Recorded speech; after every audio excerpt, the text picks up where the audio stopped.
Hello dear students, welcome back to our channel. આજે આપણે આ વિડીયોની અંદર આપણે આગળનું જે પેપર નંબર 6 કર્યું હતું એનો સેક્શન નંબર બી જોઈશું. તો ત્યાં સુધી જો ચેનલ પર નવા હોય તો પ્લીઝ ચેનલને લાઇક, શેર અને સબસ્ક્રાઈબ કરી દેજો. સબસ્ક્રાઈબ કરવાનું ભૂલતા નહીં, જેથી આવનારા દરેક વિડીયોની નોટિફિકેશન તમને મળતી રહે. બરાબર, તો આપણે જોઈએ તો સેક્શન બી એક ટોટલ 18 માર્ક્સનો રહેશે, જે દરેક દાખલાના 2 ગુણ હશે. તો જોઈએ આપણે દાખલા નંબર 1 એનો, જેના શૂન્યનો સરવાળો અને ગુણાકાર 0 અને -3 હોય તેવી દ્વિઘાત બહુપદી મેળવો. હવે આ તો દાખલા દર વખતે દરેક પેપરની અંદર આવા 2 ગુણનો દાખલો ફાઇનલ એક હશે. બરાબર, તો જેમ આપણે આગળ કરતા હતા એ જ રીતે અહીંયા શું કરીશું કે ધારો કે માગેલ દ્વિઘાત બહુપદી ax² + bx + c ના શૂન્યો એ કેવા હશે? આલ્ફા અને બીટા છે. તો માટે એકવાર સરવાળો અને એકવાર બાદબાકી, તો આલ્ફા + બીટા બરાબર અહીંયા થશે -b/a અને એના બરાબર 0 આપેલું છે, અને આલ્ફા × બીટા બરાબર આપણને -3 આપેલ છે, જેમાં c/a થશે. તો આના ઉપરથી આપણે શું નક્કી કરીએ? a, b, c નક્કી થઈ જાય. તો જો a બરાબર શું થઈ જાય? એ કંઈ ના હોય તો 1 લખી શકાય. બરાબર, પછી b બરાબર 0 અને c બરાબર શું થઈ જાય? -3. તો આપેલ શરત મુજબ દ્વિઘાત બહુપદી શું થશે? તો એ લખી શકાય દ્વિઘાત બહુપદી શું બનશે? x² + 0x -3. અને જો એનું ફરીથી આપણે આ રીતે પણ લખી શકો, 0 વાળું પદ તમે ના લખ્યું હોય તો આ લખ્યું હોય તો પણ સાચું છે. બરાબર, બંનેમાંથી ગમે તે એક લખી શકાય, અથવા તો બંને લખો તો પણ માર્ક્સ કપાશે નહીં. ત્યાર પછી નેક્સ્ટ જોઈએ તો એ શું આપેલ છે? દ્વિઘાત બહુપદી x² - 5x + 6 ના શૂન્યનો સરવાળો અને ગુણાકાર શૂન્ય શોધ્યા વગર મેળવો. અહીંયા શું કીધેલું છે? શૂન્ય શોધ્યા વગર મેળવો. એટલે એનો મતલબ શું થયો કે આપણે શૂન્યનો સરવાળો કે બાદબાકી અવયવ પાડવાના થશે નહીં. બરાબર, તો અહીંયા જોઈએ તો સમીકરણ આપણને શું આપેલું છે? x² - 5x + 6. તો આમાંથી a, b ને c મળી જશે. તો એ લખાય a બરાબર 1, b બરાબર -5 અને c બરાબર 6. તો અહીંયા જોઈએ તો શૂન્યનો સરવાળો બરાબર સૂત્ર શું થાય? -b/a. તો એ શું થાય? -b તો હતા જ, અહીંયા -5/a એટલે 1. તો અહીંયા શું થઈ જાય? 5/1. ત્યાર પછી શૂન્યનો ગુણાકાર થશે. તો બરાબર એનું સૂત્ર શું થાય? c/a. તો જે c કેટલા? તો 6 અને a એટલે 1. તો બરાબર 6 કહેવાશે. બરાબર, તો આ આપણો અહીંયા જવાબ પૂરો. આ રીતે જો રકમમાં લખેલું હોય કે શૂન્ય શોધ્યા વગર મેળવો, તો એનો મતલબ કે આપણે સરવાળો અને ગુણાકારવાળા સૂત્રનો ઉપયોગ કરી અને આમાંથી કિંમત શોધવાની થશે. તો એ ખાસ ધ્યાન આપજો. ઘણા લોકો શું કરશે? ભૂલથી અહીંયા અવયવ પાડી દેશે. તો એ એવું કરતા નહીં, નહીંતર માર્ક્સ મળશે નહીં. ત્યાર પછી નેક્સ્ટ જોઈએ તો એ શું આપેલ છે? દ્વિઘાત સમીકરણ 2x² - 6x + 3 ના બીજ શોધો. તો અહીંયા આપણે શું કરીશું? અહીંયા આપણને બીજ શોધવાના કીધેલા છે અને એ દ્વિઘાત સમીકરણ આપેલું છે. તો એના માટે આપણે પહેલું તો a બરાબર 2, b બરાબર થશે -6 અને c બરાબર 3.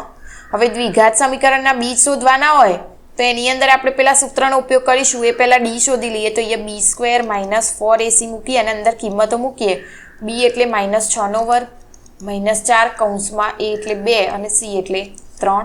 6² 36, 4 દુ 8 અને 8 તરી 24. તો 36 માંથી 24 જાય તો 12 રહ્યા. બરાબર, હવે અહીંયા જોઈએ તો b² - 4ac એ શું આવ્યું? 0 થી વધારે આયા કહેવાય રહે. તો હોવાથી આપણા બીજ કેવા મળશે? તો બીજ એ ભિન્ન અને વાસ્તવિક હશે. તો લખી દઈએ આપણે હોવાથી સમીકરણના બીજ ભિન્ન અને વાસ્તવિક છે. બરાબર.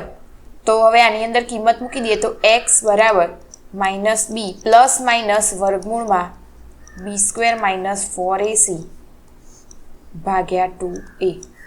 તો બરાબર બી એટલે -6 પ્લસ માઇનસ અહીંયા વર્ગમૂળમાં 12 થશે અને 2 ગુણ્યા 2 બરાબર. તો -6 એટલે +6 થઈ જાય વર્ગમૂળમાં 2. હવે અહીંયા જોઈએ તો આપણે આ રીતે લખી શકીએ વર્ગમૂળમાં 12 હોય તો એને આ રીતે લખી શકાય. તો 4 તરી 12 અને 4નું વર્ગમૂળ નીકળે કેટલું 2 તો 2 વર્ગમૂળમાં 3 થાય. તો એ રીતે આપણે અહીંયા લખીશું 2 વર્ગમૂળમાં 3 ભાગ્યા થશે 4. તો હવે અહીંયા જોઈએ તો આપણે છેદ ઉડાડી શકીએ બરાબર. અને આમાંથી કોમન પણ નીકળે. શું નીકળશે? અહીંયાથી 2 કોમન નીકળે તો અહીંયા શું રહે 3 પ્લસ માઇનસ વર્ગમૂળમાં 3 ભાગ્યા અહીંયા 4.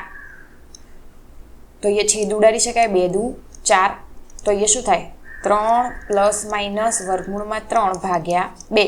તો આના પરથી સમીકરણના બીજ એકવાર પ્લસ અને એકવાર માઇનસ મળશે તો એ લખી શકાય સમીકરણના બીજ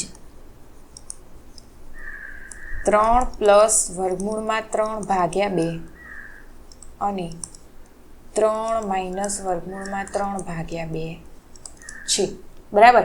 તો આ આપણો થશે ફાઇનલ આન્સર બરાબર. તો છે દાખલા એકદમ ઇઝી. જો પ્રેક્ટિસ કરેલી હશે તો ઇઝી રીતે ગણી શકશો. તો આગળ જોઈએ. અહીંયા શું આપેલું છે?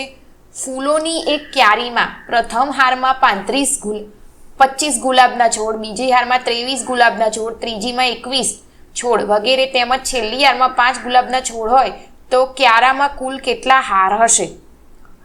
અહીંયા આપણને ક્યારાના કુલ કેટલા હાર શોધવાના કીધેલા છે. તો આપણે પહેલું તો સમાંતર શ્રેણી બનાવવી પડશે આના પરથી. તો પહેલામાં કેટલા 25, પછી બીજામાં 23, ત્રીજામાં 21 થી એ રીતે આપેલા છે. તો આના ઉપરથી a એટલે તો 25 થાય બરાબર. d એટલે 23 માઇનસ 25 તો શું થાય -2 અને an બરાબર 5 બરાબર. છેલ્લું આપણને an બરાબર 5 એટલે કે છેલ્લી હારમાં 5 છે એવું આપેલું છે. તો એના માટે આપણે શું કરીશું? an વાળું સૂત્ર વાપરીશું. an બરાબર a પ્લસ કૌંસમાં d બરાબર. તો આની અંદર આપણે કિંમત મૂકી દે an બરાબર તો 5, a બરાબર 25 પ્લસ n આપણે શોધવાનો થશે અને d બરાબર -2. તો એ કેટલા 5 બરાબર 25 2 ને અંદર ગુણીએ તો અહીંયા શું થઈ જાય -2n. અહીંયા માઇનસ માઇનસ +2. હવે જોઈએ તો 25 અને 2 કેટલા થાય 27. 2n આ બાજુ આવે તો પ્લસ થઈ જાય તો અહીંયા 27. 5 આ બાજુ જાય તો માઇનસ થઈ જાય. તો 2n બરાબર 27 માંથી 5 જાય કેટલા રહે 22 રહે બરાબર. હવે આ બે ગુણાકારમાં આ બાજુ ક્યાં જાય નીચે ભાગાકારમાં તો 22 ભાગ્યા 2. તો અહીંયા શું થઈ જાય n બરાબર 11. તો એનો મતલબ શું થયો કે ફૂલોની ક્યારીમાં કેટલા હાર હશે તો 11 હાર હશે બરાબર. ત્યાર પછી નેક્સ્ટ જોઈએ. તો સમાંતર શ્રેણી -10, -5, 0, 5 ના પ્રથમ 10 પદોનો સરવાળો શોધો. અહીંયા પ્રથમ 10 પદનો સરવાળો શોધવાનો કીધેલો છે બરાબર. એ પહેલા આપણે જોઈએ તો અહીંયા શું આપેલું છે 10 પદોનો સરવાળો. તો પહેલા તો a બરાબર -10, પછી d બરાબર શું આવશે -5 -10. તો એ શું થાય 5 તો એમના એમ જ રહે પ્લસ માઇનસ માઇનસ પ્લસ થઈ જાય પ્લસ માઇનસ માઇનસ એટલે 5 આવશે d બરાબર અને n બરાબર 10. હવે આપણને સરવાળો શોધવાનું કીધું હોય તો સૂત્ર કયું આવશે sn વાળું આવશે n ભાગ્યા 2 કૌંસમાં 2a plus n minus 1 d. તો આ s10 બરાબર 10 ભાગ્યા 2 2 ગુણ્યા a એટલે કેટલા તો -10 પ્લસ n એટલે 10 -1 અને d એટલે 5. s10 બરાબર 5 કૌંસમાં 10 દુ 20 કેવા -20. તો આ 9 અને આ 5 s10 બરાબર 5 કૌંસમાં 9 પંચા 45 s10 બરાબર 5 કૌંસ પ્લસ માઇનસ માઇનસ. તો 45 માંથી 20 જાય શું રહે 25 રહેશે. s10 બરાબર 25 ગુણ્યા 5 એટલે કેટલા થાય 120. 25. તો એનો મતલબ શું થયો કે પ્રથમ 10 પદોનો સરવાળો 125 આવશે, બરાબર. તો એનો મતલબ કે આપણા ફૂલો કેટલા હશે? 125 હશે. ત્યાર પછી નેક્સ્ટ દાખલો જોઈએ. અહીંયા શું કીધેલું છે? બિંદુઓ A 2 અને 3 અને B -3 અને -9 વચ્ચેનું અંતર શોધો. આની અંદર આપણને અંતર શોધવાનું કીધેલું છે, એટલા માટે અંતરવાળું સૂત્ર તો AB બરાબર વર્ગમૂળમાં. આ દાખલો ખાસ તૈયાર કરજો. અવારનવાર એક દાખલો તો હશે જ, તો આનાથી ઇઝી દાખલો કોઈ નહીં, તો આપણે ખાલી સૂત્ર જ યાદ રાખવાનું થાય, બરાબર. અને આગળના દાખલાઓમાં પણ સૂત્ર આનો ઉપયોગ થતો જ હોય, એટલે આપણને આવડવું જ જોઈએ. અહીં હશે 2 અને આ -3 એટલે +3 નો વર્ગ પ્લસ y1 એટલે 3 અને આ ++ +9 નો વર્ગ કેટલા થાય? અહીંયા 5 નો વર્ગ પ્લસ 9 અને 3 એટલે 12 નો વર્ગ. તો અહીંયા શું થઈ જાય? 5 નો વર્ગ 25 અને 12 નો વર્ગ 144. બંનેનો ટોટલ સરવાળો કરો તો 169 અને 169 એ શાનો વર્ગ થાય? તો 13 નો વર્ગ થશે. તો આપણને AB બરાબર શું મળશે? 13. એટલે કે અંતર વચ્ચેનું, બે બિંદુઓ વચ્ચેનું અંતર કેટલું થયું? આપેલ બિંદુઓ વચ્ચેનું અંતર તો 13 છે, બરાબર. ત્યાર પછી નેક્સ્ટ દાખલો જોઈએ. તો અહીંયા આપણને શું કીધેલું છે? બિંદુઓ P 6 અને 5 અને Q -4 અને 3 થી સમાન અંતરે આવેલું હોય તેવું બિંદુ Y પરનું બિંદુ શોધો, બરાબર. તો અહીંયા આપણે પહેલા તો શું લખીશું કે ધારો કે બિંદુ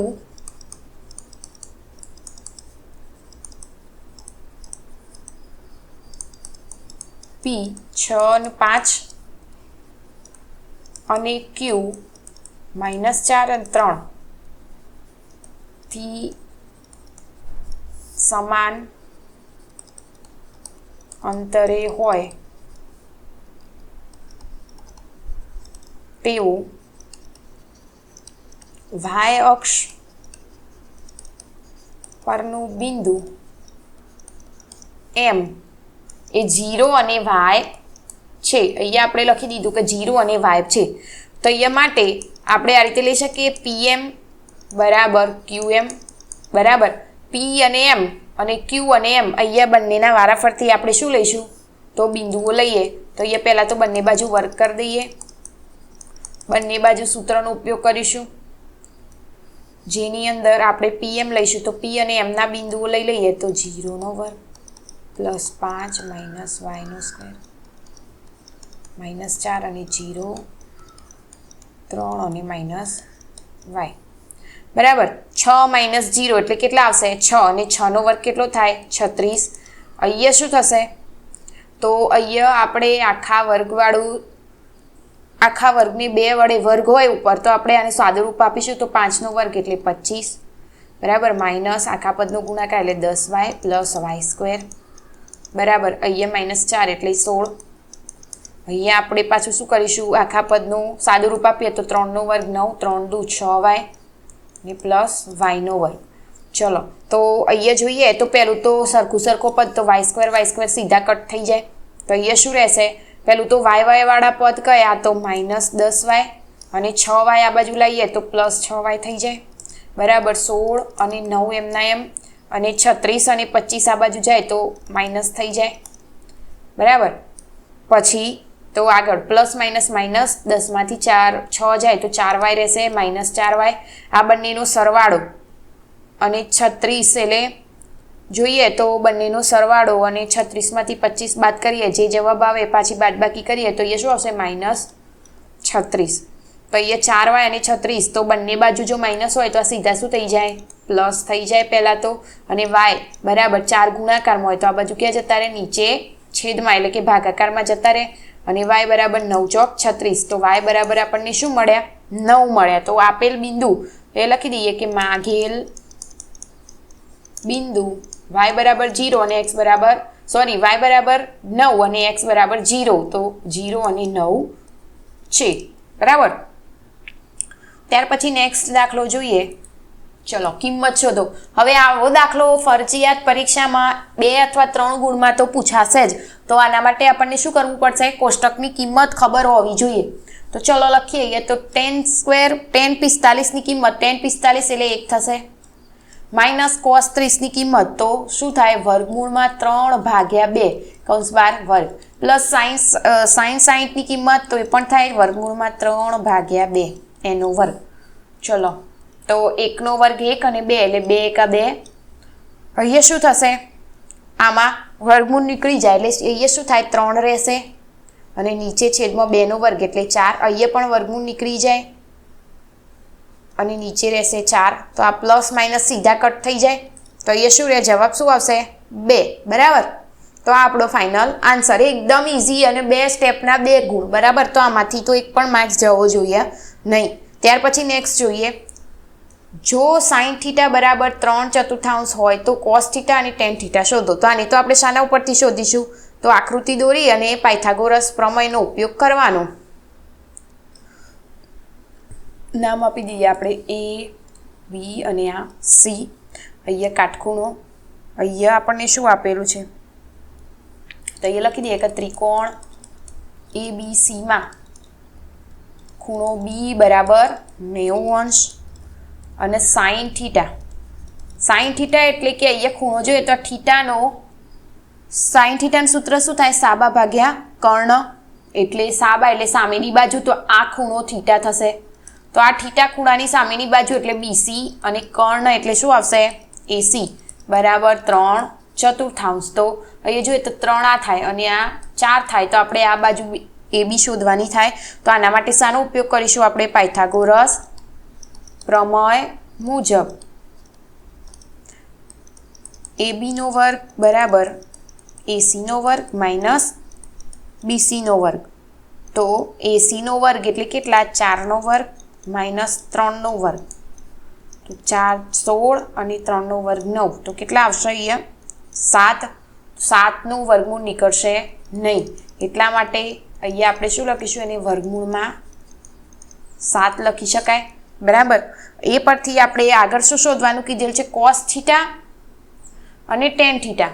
હવે કોસ થીટા બરાબર કોસનું સૂત્ર બરાબર. તો એના માટે કોસ થશે AB ભાગ્યા AC પાસેની બાજુ ભાગ્યા સામેની બાજુ. કર્ણ. તો અહીંયા થશે વર્ગમૂળમાં 7/4 અને ટેન થીટા થશે. ટેન થીટામાં શું થાય સૂત્ર? ટેન થીટા એટલે પાસેની બાજુ ભાગ્યા સાબા ભાગ્યા પાવા થાય, સામેની બાજુ ભાગ્યા કર્ણ. તો અહીંયા થશે 3/7. બરાબર. તો આ આપણો થશે ફાઇનલ આન્સર. એકદમ ઇઝી દાખલો. આ પણ દાખલો એક ફરજિયાત એક્ઝામમાં હશે જ.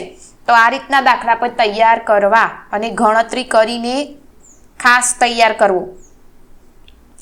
ત્યાર પછી નેક્સ્ટ દાખલો જોઈએ આપણે. ચલો તો અહીંયા આપણને શું કીધેલું છે? ટાવરના પાયાથી 60 મીટર દૂર રહેલી જમીન પરના એક બિંદુથી ટાવરના ટોચનું ઉત્સેચકોણનું માપ 30 અંશ છે. તો ટાવરની ઊંચાઈ શોધો. તો એના માટે પહેલું આપણે શું કરીશું? અહીંયા આકૃતિ દોરી દઈશું. નામ આપી દઈએ A, B અને આ C. આ કાટખૂણો થશે આ ટાવર. બરાબર. અહીંયાથી શું કીધેલું છે? 60 મીટર પાયાથી જમીનવાળું. તો 60 મીટર. આ ખૂણો થશે 30 અંશ. બરાબર. તો એટલા માટે લખીએ કે ત્રિકોણ ABCમાં ખૂણો B બરાબર થશે 90 અંશ. પછી ખૂણો C બરાબર 30 અંશ અને બીજું BC બરાબર કેટલું? તો 60 મીટર. તો અહીંયા આપણે જોઈએ તો tan C એટલે કે આ ખૂણો 30 અંશ આપણને આપેલો છે. ટેનનું સૂત્ર AB ભાગ્યા થશે BC. તો tan 30 બરાબર. અહીંયા આપણે AB શોધવાનું થશે. BC એટલે 60 આપેલા છે. તો tan 30ની કિંમત કેટલી થાય? 1/3 બરાબર AB ભાગ્યા 60. અહીંયા ચોકડી ગુણાકાર કરીએ તો AB બરાબર આ રીતે લખી શકાય. 60 એટલે 30 દુ અથવા તો 20 તરી 60 થાય. આ રીતે લખી શકાય 20 ગુણ્યા વર્ગમૂળમાં 3 ગુણ્યા વર્ગમૂળમાં 3. અહીંયા આપણે 3ને શું કર્યા? છૂટા પાડ્યા અને છેલ્લે વર્ગમૂળમાં 3 તો ખરા. તો આ તો 2 જતા જ રહે. તો અહીંયા જવાબ શું આવશે? તો AB બરાબર 20 વર્ગમૂળમાં 3 મીટર. આ દાખલો આગળના પ્રીવિયસ પેપરની અંદર પણ હતો, બરાબર? તો ખાસ ધ્યાન રાખજો. તો આપણી ટાવરની ઊંચાઈ શું થશે? ટાવરની ઊંચાઈ 20 વર્ગમૂળમાં 3 મીટર છે. આ આપણો ફાઇનલ આન્સર. ત્યાર પછી નેક્સ્ટ દાખલો જોઈએ. ચલો, બે ઘન પૈકી પ્રત્યેક બાજુનું માપ 5 સેમી હોય તો તેવા બે ઘનને જોડવાથી બનતા લંબઘનનું પૃષ્ઠફળ શોધો. બરાબર? તો આવો દાખલો પણ પૂછાઈ શકે પરીક્ષાની અંદર. તો ખાસ ધ્યાન આપજો. અહીંયા જોઈએ તો બે ઘન પૈકી પ્રત્યેક બાજુનું માપ 5 સેમી છે. તો બે ઘનને જ્યારે જોડવામાં આવે એટલે એનું શું બને? લંબઘન બની જાય. તો અહીંયા લખીએ આપણે કે બે ઘનને જોડતા બનતા લંબઘન માટે લંબાઈ L બરાબર 2 ગુણ્યા 5 બરાબર શું થઈ જાય? 10 સેમી. પછી પહોળાઈ એટલે B બરાબર 5 સેમી. આ પણ પ્રીવિયસ પેપરની અંદર હતો દાખલો. અને ઊંચાઈ H બરાબર શું થાય? 5 સેમી થઈ જાય. બરાબર? તો એ માટે લંબઘનનું પૃષ્ઠફળ જોઈએ. તો માટે લંબઘનનું પૃષ્ઠફળ બરાબર 2 કૌંસમાં LB plus BH plus HL. હવે આની અંદર આપણે કિંમતો મૂકી દઈએ. તો કિંમત મૂકીએ તો 10 ગુણ્યા 5 વત્તા 5 ગુણ્યા 5 વત્તા 5 ગુણ્યા 10. તો ગુણાકાર કરીએ 50 પ્લસ 25 પ્લસ 50. તો 2 કૌંસમાં 125. તો 125 ગુણ્યા 2 એટલે શું થાય? 250 સેમી સ્ક્વેર. તો જ્યારે બે ઘનને જોડવાથી લંબઘનનું પૃષ્ઠફળ કેટલું મળશે? 250 સેમીનો સ્ક્વેર. આ પણ દાખલો આગળના ગમે તે એક પ્રીવિયસ પેપરની અંદર હતો. તો આ દાખલા પૂછાઈ શકે. બરાબર? ત્યાર પછી નેક્સ્ટ જોઈએ. તો એક ઘન પદાર્થ એ 1 સેમી ત્રિજ્યા ધરાવતા અર્ધગોલક ઉપર તેટલી ત્રિજ્યા ધરાવતો શંકુને ગોઠવીને બનાવાયો છે. શંકુની ઊંચાઈ એ તેની ત્રિજ્યા જેટલી હોય તો આ ઘન પદાર્થનું ઘનફળ પાઈના ગુણકમાં શોધો. બરાબર? તો આપણે પહેલું તો લઈ લઈએ. અહીંયા અર્ધગોલક અને શંકુ બંને આપેલા છે. તો અર્ધગોલક માટે R બરાબર 1 સેમી આપેલું છે. અને શંકુમાં ત્રિજ્યા બરાબર આમાં પણ 1 સેમી અને H અને R બંને સમાન એટલે 1 સેમી ઊંચાઈ. બરાબર? તો ઘન પદાર્થનું ઘનફળ શોધવું હોય તો એની અંદર અર્ધગોલકનું ઘનફળ અને શંકુનું ઘનફળ બંને ભેગું કરીશું. તો માટે ઘન પદાર્થનું ઘનફળ અહીંયા તમે અલગ અલગ પણ શોધી શકો. અર્ધગોલકનું ઘનફળ અને શંકુનું ઘનફળ શોધી અને બંનેના જવાબને ભેગા કરી અને એની પરથી સરવાળો કરીને પણ શોધી શકાય. અને બંનેને એકસાથે પણ શોધી શકાય. આપણે બંનેને એકસાથે શોધીશું. તો અર્ધગોલકનું ઘનફળ પ્લસ શંકુનું ઘનફળ બરાબર. હવે આની અંદર સૂત્ર લખી દઈએ આપણે. તો એ શું થાય? 2/3 અર્ધગોલકનું સૂત્ર શું થાય? 2/3 પાઈ r ઘન પ્લસ શંકુનું ઘનફળ તો 1/3 પાઈ r સ્ક્વેર h. હવે આની અંદરથી કોમન શું કાઢી શકાય? તો 1/3 પાઈ r સ્ક્વેર કોમન કાઢીએ તો અંદર શું રહેશે? 2r plus h. હવે આની અંદર આપણે કિંમતો મૂકી દઈએ. તો 1/3 ગુણ્યા આપણે પાઈને એમને એમ રહેવા દીધા ગુણ્યા r નો સ્ક્વેર એટલે 1 ગુણ્યા અહીંયા થશે 2 ગુણ્યા 1 પ્લસ 1. તો અહીંયા થશે 1/3 ગુણ્યા પાઈ 1 નો વર્ગ 1 ગુણ્યા 2 ગુણ્યા 2 એટલે 1 અને 2 પ્લસ 1. તો અહીંયા થશે 1/3 ગુણ્યા પાઈ ગુણ્યા 2 ને 1 2 ગુણ્યા 2 ને 1 એટલે 3 અને 3 એકા 3 એટલે અહીંયા 3. તો અહીંયા શું થાય? 3 3 કટ થઈ જાય. તો અહીંયા શું વધ્યું? 1 પાઈ અથવા તો પાઈ સેમી ઘન. તો એનો મતલબ શું થયો? કે ઘન પદાર્થનું ઘનફળ ઘનફળ બરાબર પાઈ સેમી ઘન છે. આ આપણો ફાઇનલ આન્સર. થોડું સમજીને દાખલો ગણવાનો અને બીજું સૂત્ર આવડવું જોઈએ. સૂત્ર નહીં આવડતું હોય તો તમે દાખલો ગણી શકશો નહીં, અને સૂત્ર જો આવડતું હશે તો ગમે તે દાખલો હશે તમે ગણી શકશો. તો ત્યાર પછી નેક્સ્ટ જોઈએ. અહીં શું આપેલ છે? નીચે આપેલી માહિતીમાં બહુલક શોધો. અહીંયા આપણને ઝેડ શોધવાનું કીધું છે. બહુલક તો આના ઉપરથી આપણે પહેલાં તો એલ ને બધું નક્કી કરી લઈએ. તો પહેલું તો બહુલક વર્ગ કયો થશે? તો સૌથી મોટી આવૃત્તિ એફ કઈ? F1 બરાબર 7. તો આ શું થશે આપણો એલ? શું 40 બરાબર. ત્યાર પછી એની વર્ગ લંબાઈ કેટલી? તો 15 જેવી થશે. પછી આ F1 હોય તો F0 કયો થાય? એની આગળની સંખ્યા. તો આ શું થઈ જાય? F1 0, અને એના પાછળની થશે F2 બરાબર. તો આના પરથી મોટાભાગનું મળી ગયું. તો એ પરથી આપણે લખીએ તો L બરાબર શું? તો 40, H બરાબર 15, પછી F1 બરાબર 7, F0 બરાબર 3, F2 બરાબર 6 બરાબર. તો હવે આ પરથી આપણે સૂત્ર મૂકીએ. પહેલું તો બહુલક Z બરાબર L પ્લસ કૌંસમાં F1 માઇનસ F0 ભાગ્યા 2F1 minus F0 minus F2 ગુણ્યા H. તાની અંદર આપણે કિંમતો મૂકી દઈએ તો બરાબર 40 પ્લસ F1 F0 તો 7 માઇનસ 3, અહીંયા થશે 2 ગુણ્યા 7 માઇનસ 3 F2 એટલે 6 ગુણ્યા 15. તો અહીંયા થશે આ 40 પ્લસ કેટલા થશે? આ 4 ભાગ્યા 14 માઇનસ 3 માઇનસ 6 ગુણ્યા 15.